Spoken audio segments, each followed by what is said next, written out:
అలాగే నేను వ్యవసాయ జయశంకర్ తెలంగాణ వ్యవసాయ విశ్వవిద్యాలయం centre for digital agriculture and technology director గా పనిచేస్తున్నాను.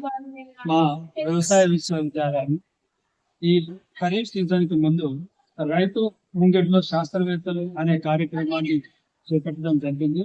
సో ఈ కార్యక్రమం ద్వారా రైతులకి రాబోయే సీజన్ లో వ్యవసాయంలో చేపట్టబడాల్సినటువంటి ముఖ్యమైనటువంటి పనులు, వివిధ అంశాలను రైతులతో చర్చించే వాళ్ళలో అవగాహన కల్పించేటువంటి ఉద్దేశంతో ఈ కార్యక్రమాన్ని ఏర్పాటు చేయడం జరిగింది.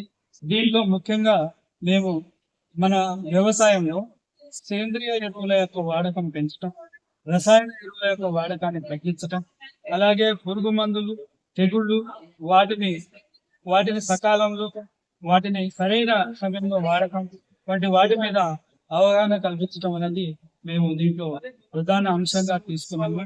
దీంతో పాటు నేల యొక్క ఆరోగ్యాన్ని కాపాడటం, మట్టి పరీక్షలను సకాలంలో నిర్వహించి ఆ పరీక్షా ఫలితాలకు అనుగుణంగా దానికి తగ్గట్టుగా మన ఈ పంటల్లో వాడేటువంటి వాటిని నిర్దేశించుకోవటం అనేటువంటి అంశాలను మేము రైతులతో జరిగింది.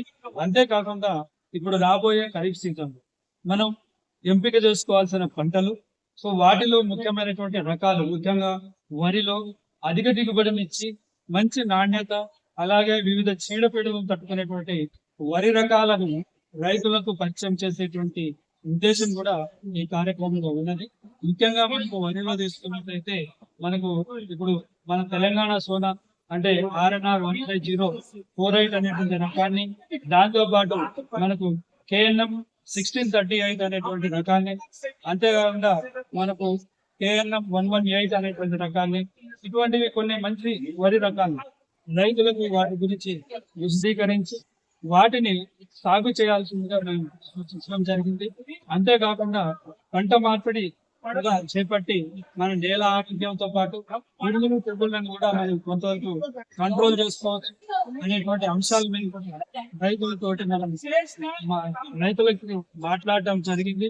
సో ఈ కార్యక్రమం ప్రతి సంవత్సరం ఇదే సమయంలో, అంటే తొలకరికి ముందు రైతులతోటి ఈ కార్యక్రమం ప్రతి సంవత్సరం వ్యవసాయ విశ్వవిద్యాలయం పక్షున జరుగుతుందని ఈ సందర్భంగా మీకు తెలియజేస్తుంది.